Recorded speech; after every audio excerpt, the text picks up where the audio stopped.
I'm, yeah, my name's Dave Willer. I'm a hobby surfboard builder. Over the last few years, I've sort of gotten a lot more involved in the manufacturing process and building my own, and starting to experiment with different things.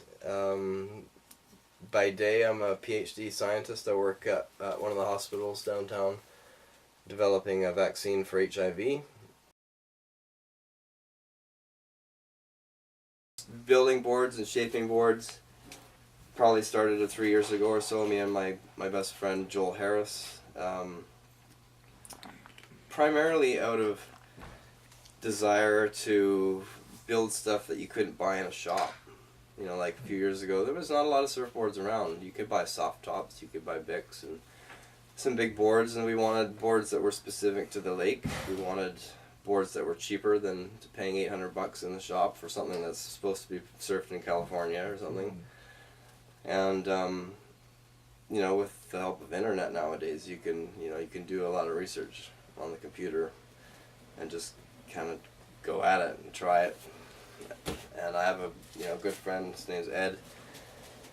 He's probably the world's foremost surf kayak and like squirt kayak composite manufacturer.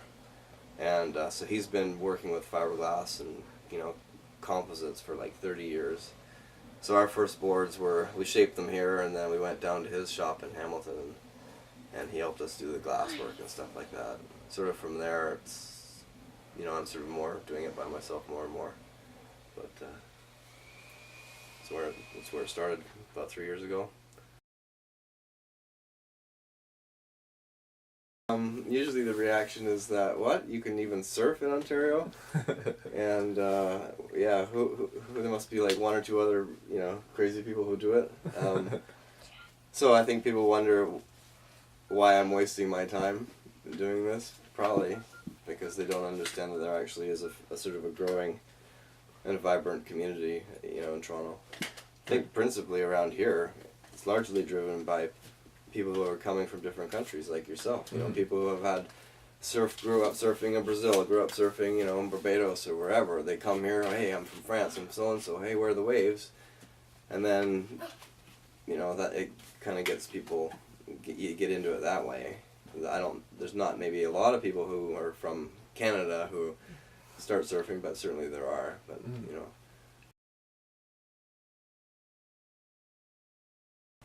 I think it took off a lot a year ago. And I don't know what started that. I think it was probably internet interest through chat forums that kind of made people aware, like yourself, that are surfers but don't really think about the Great Lakes as a surf venue. It used to be you'd go to a good spot on a good day and you may see 6 people in the water over your entire 2 or 3 hour session, whereas now on a good day, you're a dozen or 2 dozen, depending on where it is. So there's always people out now, and I've noticed a lot since last winter was the big change for me. And I think from now there was a big bump in numbers, and it's going to continue to grow. I think at a pretty steady rate. Right. Yeah.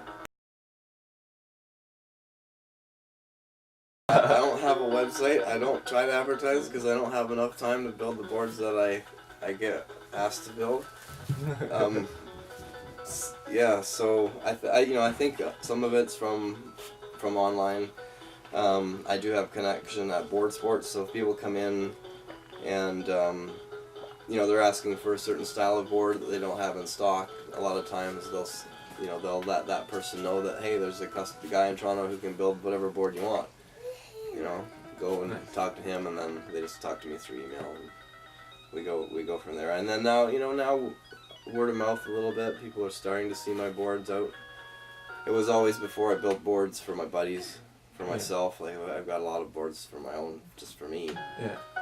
Then I have too many now, so now I've got to build. I build them and then I sell them. So now there's more boards out there that are mine. And then people, kind of wonder what they are. And, word of mouth, internet.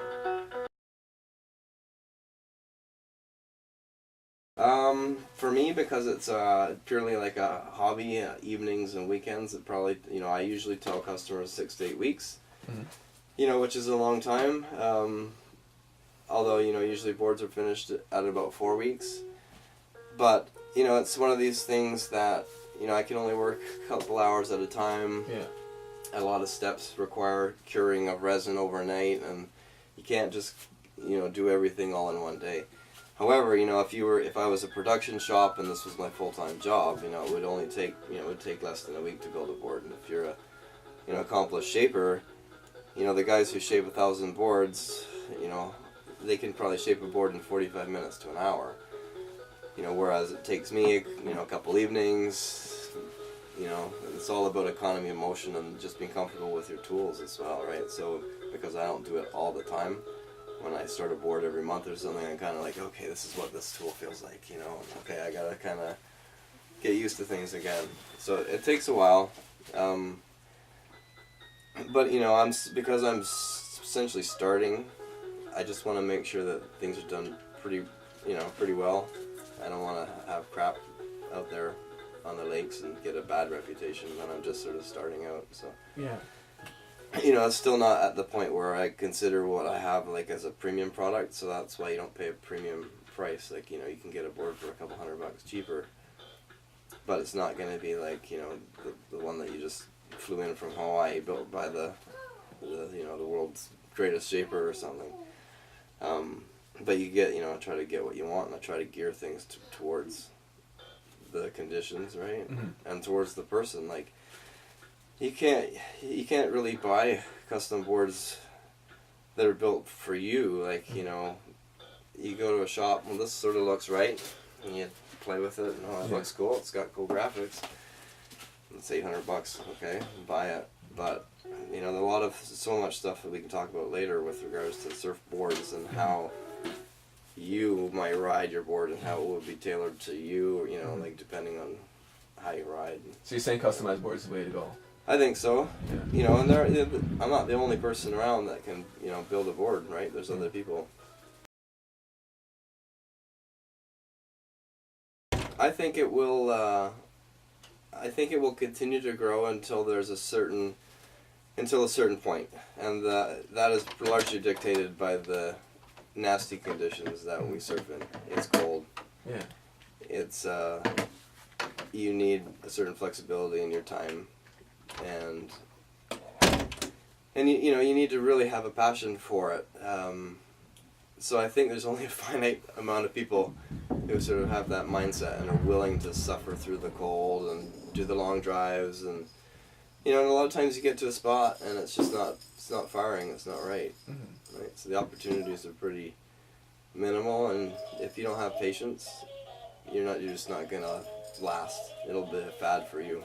So there's certainly a group that will maintain the interest and the passion.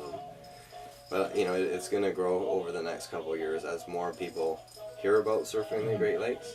But then it'll probably reach a plateau.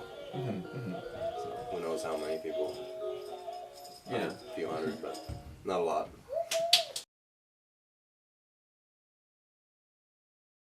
The site. I was really impressed with the site, actually. Somebody told me there was some cool pictures up there, and I was happy to see one of my boards on there. I think the site, it looks fantastic.